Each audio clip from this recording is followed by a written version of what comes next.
Hello everyone! Welcome sa another vlog ng aming simpleng buhay dito sa Germany. And for today's video, we have some basket dahil mag-harvest tayo ng mga gulay sa garden. So, let's go! So, ito yung sitwasyon ng ating mga onion. So, kapag ganito na siya na nagtutumbahan na siya, ito na yung pwede na natin siyang i-harvest and si asawa will help also. Kaya pinapunta ko sila lahat dito sa garden ngayon dahil kailangan ko talaga ng tulong dahil napakadami nito. Was that a good sleeping? Yeah. Oh, Baba. Yung aking mga onion this year is hindi masyadong malaki dahil I think hindi sila tumubo sa sobrang init. Na-harvest na lang namin siya. Maliliit pa din, not like last year. Pero, oh, yeah, you can throw it. Pero marami pa din siya. It's okay. Next year na naman, baka next year maganda na naman yung weather. Anak! Yeah, you get. Nicht drauf rumtrampeln.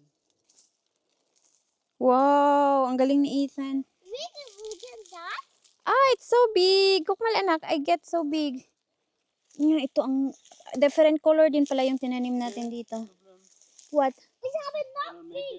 You cannot make it? No, gut. Oh. Then it's okay. On, where are you going? Ryan. Ayaw na tumulong ni asawa dahil daw masakit yung kanyang kamay. Be so good in helping, na? Batimal of mish.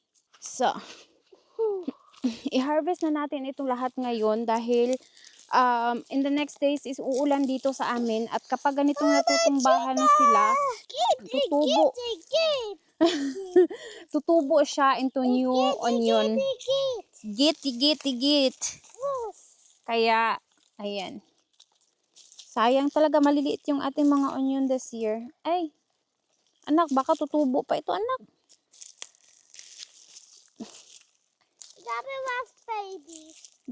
Du hast best babies. Was hast du gesagt? Was Gutes. Ah, Alles raus. Alice raus. Yeah. And the other, still have more there. In your feet. Was? Ang galing naman ng batang ito, tumutulong. More. Die macht das raus. Das will ich essen. More. Oh, sehr gut. Hey, why geht nicht raus? Aber geht Gib nicht noch. raus. Still have more. See, you get the other left. Oh, sehr gut. Here. So, genau. Very good. On this one. Very good. So guys, ito yung ating mga natitira na mga garlic.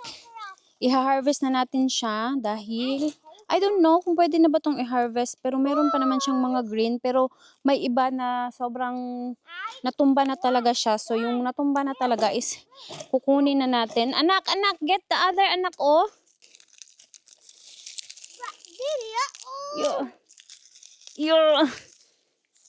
Hala! So big! Wow! It's really big. Mama? Ang laki niyan, anak. Meron pang tinanggal si Ethan dito na naiwan yung ano. Anak, dumos lang sa makin. Ano kasi siya? Yung soil is very hard. Tapos, yung iba is hindi natatanggal. Oh, wow. Baby. Dabis abazegot. Wala akong ano, anak. Sabi ko rin ay warme. Ein Warmer. Oh, mit Schutz. Natanggal na naman. Naiwan. Naiwan na naman yung ano sa ilalim. Kukuha muna ako ng ano. Pangtanggal natin. Kumuha pala ako ng ano. Dahil yung iba hindi natatanggal. Dahil sa sobrang matagal ko siyang tinanggal is tumutubo na. Grabe talaga yung aking mga onion this year. Sobrang lalaki. At sobrang dami din. Hindi to pa tinanggal ni Ethan na hindi na natanggal lahat. Ito naman sobrang liit.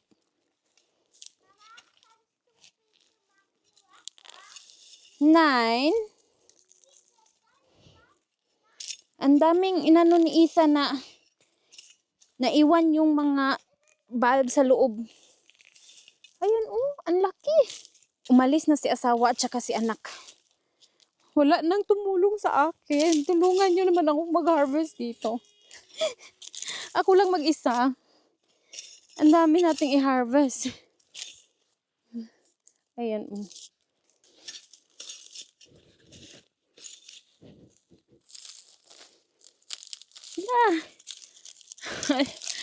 Nag-ano na.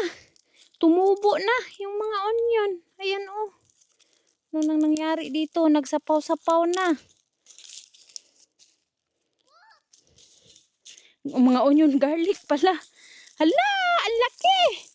Grabe, ang laki. Ayan, oh. Ang laki ng ating garlic. Nagdubol-dubol na siya. Ayan, oh. Wow! Ganda ng harvest natin dito. But ito na yung ating last na mga garlic. Mm-hmm.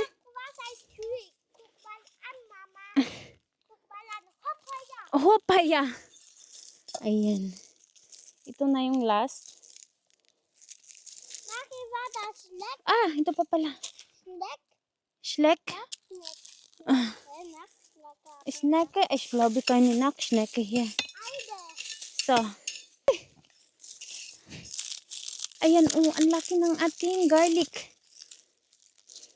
Nagdubol-dubol na siya. Ayan, oh. Wow, ganda ng harvest natin dito. But ito na yung ating last na mga garlic. Mm-hmm.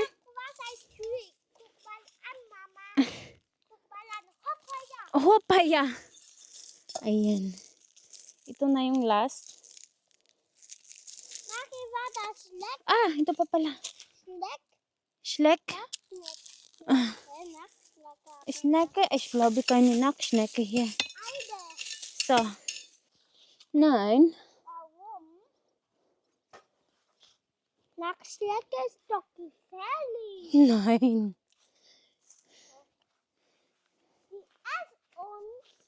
Mag-harvest din tayo. Mayroon ako nakita na iilang mga cucumber. So, kukunin din natin. Ich habe. Maliliit ito na cucumber. Mama, Yeah. ich habe. Ayan. Tingnan nyo, ang liliit. Dankeschön. Nee, noch nicht. Mama mag-harvesting, no? Ich auch. Meron pa dito. Kunan natin ang dahon. Sobrang daming dahon. Yeah, ouch talaga, anak. Ouch talaga. Ayan, oh. Yung ating cucumber. Maliliit ito dahil snack goken tawag. Yeah, don't make it because it's awa. Yeah, ano yan, anak? Small thorns. Mga maliliit na tinik. Andito pa.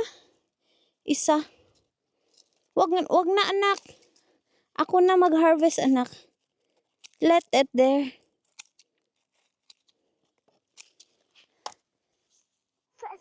So guys, meron tayong tatlong gherkin, salad gherkin.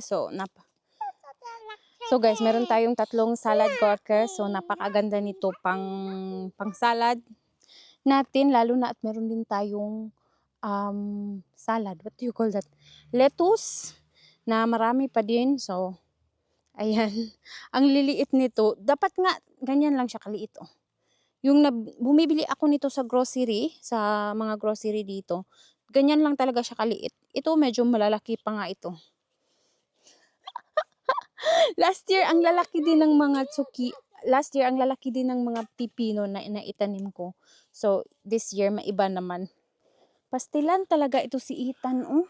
Ito pala yung kinuha niya na paprika. Sabi ko, wag mo munang kunin dahil green pa. Tinanggal talaga niya. Ayan, oh. Magpupula pa kasi ito.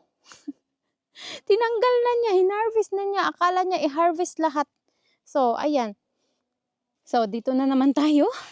And alam niyo ba kung ano yung mga nandito? Mga zucchini. So, itong zucchini, isa sa paborito kong hina-harvest dito sa garden dahil sobrang bilis lang nitong mamunga. And kung mamunga, sobrang dami. Kapag naman late mong ma-harvest yung mga bunga, sobrang lalaki naman. So ito, tamang-tama talaga itong kukunin natin. Tatanggalan ko lang muna ng mga dahon. Sobrang dami kasi ng dahon para humaba pa siya. So, ito naman, dito. Masira yung ibang mga, ibang mga tuy-tuy, mga baby ng zucchini. Mga sira. So guys, ito yung itsura ng ating zucchini. Harvest tayo ng itong malaki na. Kapag kasi gulang na, hindi naman ito masyadong maano.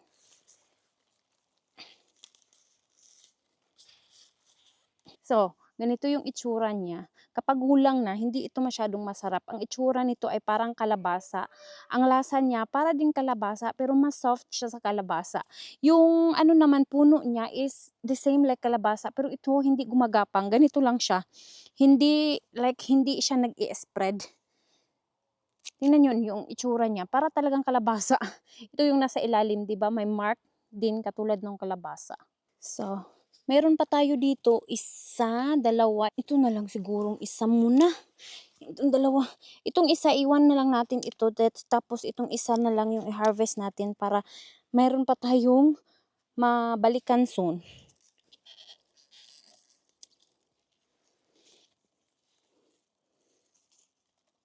Grabe guys, kakaiba din yung atong mga zucchini. Hindi din papahuli. Tingnan nyo naman, sobrang laki nito. Last year, mas malaki pa talaga yung mga hinarvest ko na zucchini dahil late ko siyang ini-harvest. Mas maganda nito kapag hindi masyadong late kasi kapag lutuin mo siya, soft pa siya and hindi siya matagal lutuin. Ang sarap nitong lutuin. Ang lasa naman nito ay para siyang upo.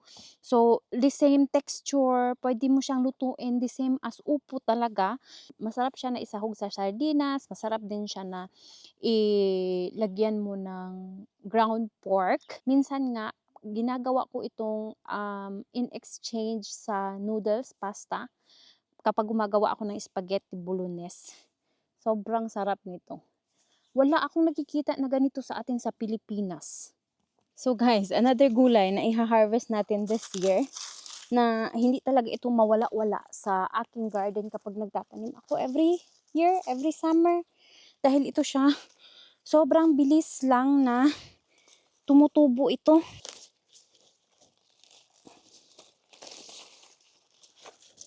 Another kohlrabi na na-harvest natin, ang tinanim ko nito is 6 lang siya.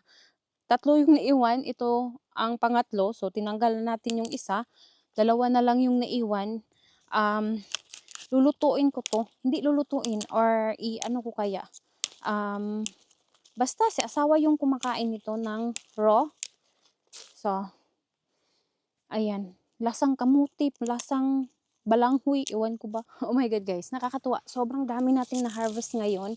Ito siya is hindi pa ito pwedeng like directly na lutuin dahil kailangan pa natin itong i-cure, pero i-cure natin ito doon sa Heizungsraum natin. Kung saan nandun yung may snack ay. Kung saan nandun din yung ating mga garlic. I-arrange ko lang muna ito siya para magkaroon ng air spaces. Ito siya. Maliliit talaga yung mga onion ko this year, pero okay lang yan. Ganyan talaga, hindi the same ani every year. So, baka next year, maganda na yung ani natin. Gagandahan natin yung ani natin next year. And yung lupa natin, maybe also have a big factor dahil yung lupa na tinaniman ko is not so soft. And maybe need more compost soil. At saka, weather talaga. Sabi ko nga sa inyo, yung summer namin ngayon is sobrang dry talaga, sobrang dry. But ito pa naman yung ating first na mga onion. Meron pa tayong onion doon na iha-harvest ko maybe next week or this weekend siguro. Liit talaga ng aking mga onion this year. Baka nga sobrang dami kong natanim. Baka dahil sobrang dikit-dikit itong aking natanim. Gagalingan natin in the next planting. So guys, ito yung na-harvest natin ngayon. Meron tayong napakadaming onion, meron tayong mga garlic, and we have zucchini, we have cucumber, Meron tayong paprika and itong ating kohlrabi. Every summer talaga, mayaman talaga ako dito sa Germany. Mayaman sa mga gulay at prutas. Noong nakaraan lang nag-harvest tayo ng napakadaming prutas and today naman nag-harvest tayo ng napakadaming lamas at saka gulay. Hindi na tayo bibili guys. Nakaka-save na ang nanay. So, ayan oh, sobrang nakakatuwa talaga. Very fulfilling and very worth it talaga yung hirap na ginawa ko last time. Ito pala is tinanim ko last April, I think beginning of April. Tapos ngayon ni-harvest natin siya malapit ng mag-July. So end of June. So April, May, June. Parang March ko pala siya itinanim dahil ito is 3 months lang siya or baka April nga. Kaya maliliit itong ating mga onion kasi April ito. 2 buwan pa lang, magtatatlong buwan pa lang. But anyways, ganyan talaga. Kahit ganito yung ating mga onion, hindi lumaki but I'm still satisfied na ang dami naman ito. Hindi na natin ito mauubos. Matagal na natin itong magagamit. So, ipasok natin ito sa loob. Meron pa tayong mga onion dito. Ito is I think medyo malalaki siya. Hopefully lang ha. Hopefully malalaki siya.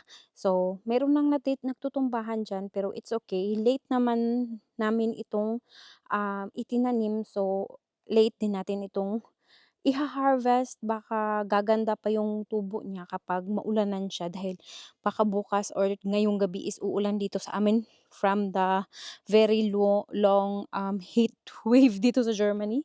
And update tayo sa ating mga kamuti. Ayan. Sana dadami na ito at para magulay tayo ng talbos ng kamuti. Meron pa pala ako dito. Sana hindi ito malinisan ng roboter. So, itong ating mga kamatis, nalagyan na ng trellis, nalagyan na ng katayan niya. Ito pa. Ayan, ito yung ginawa ko nung nakaraan. Ay, meron pa ngang isa. Oh, yan isa lang talaga yung nakalimutan ko.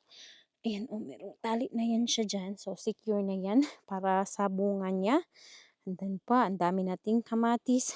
Ito, nagsisimula ng mga laya dahil nga super warm na dito. Kapag warm na talaga itong mga sitsaro is mag-unti-unti na talaga yan siyang mga laya.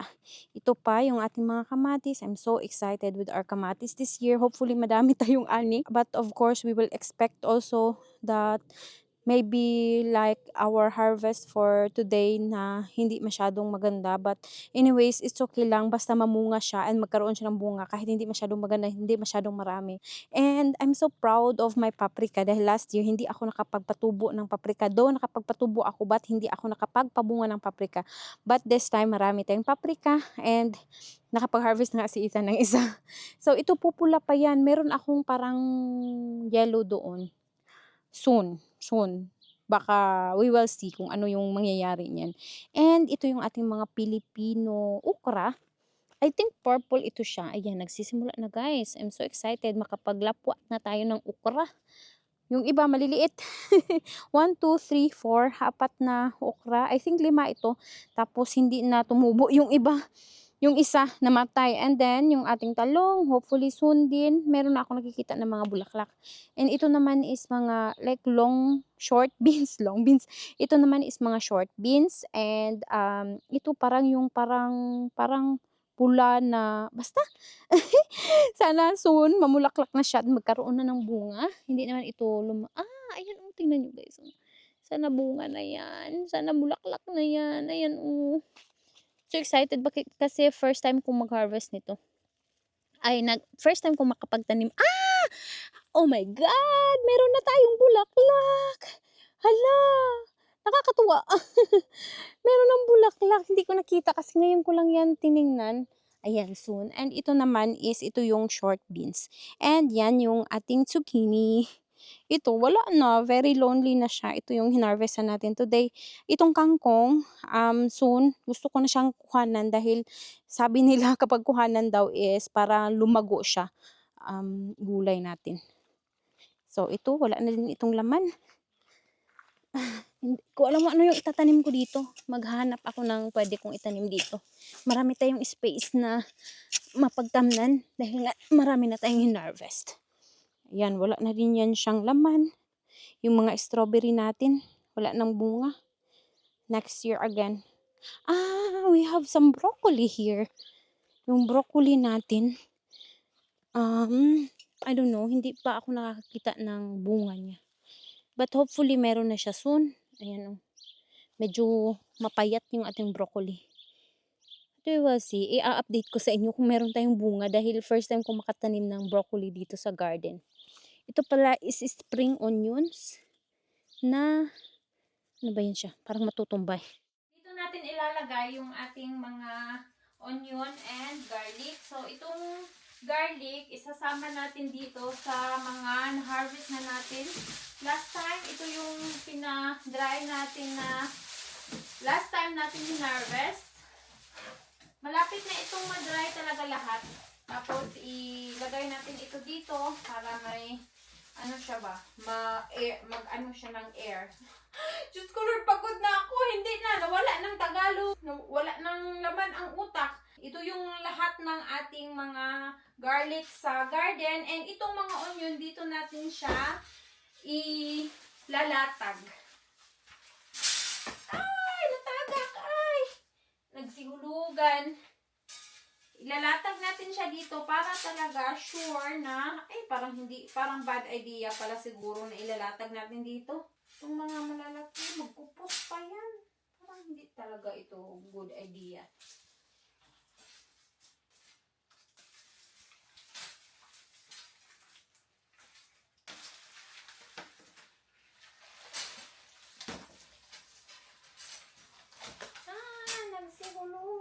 Nagsihulugan na.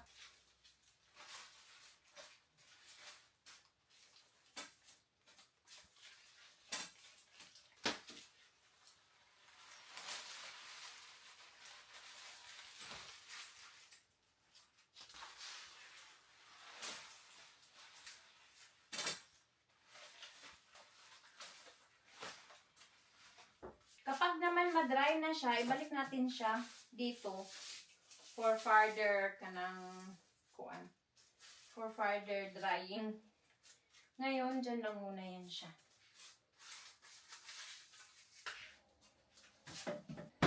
So, yan yung ating mga onion and yun yung ating mga garlic. Dito ko talaga sila nilagay dahil nga merong nag-comment nung nakaraan na nung nilagay ko doon sa garden house na sobrang init daw, maluto daw siya. Totoo naman yung sinabi niya, yung mga nilagay ko doon sa garden house is naluto talaga yung mga maiilang mga liso ng aking garlic na naluto. Garlic, tsaka yung onion ko, dito ko din nilagay sa loob. Ngayon, tinry ko, kasi nga meron akong garden house.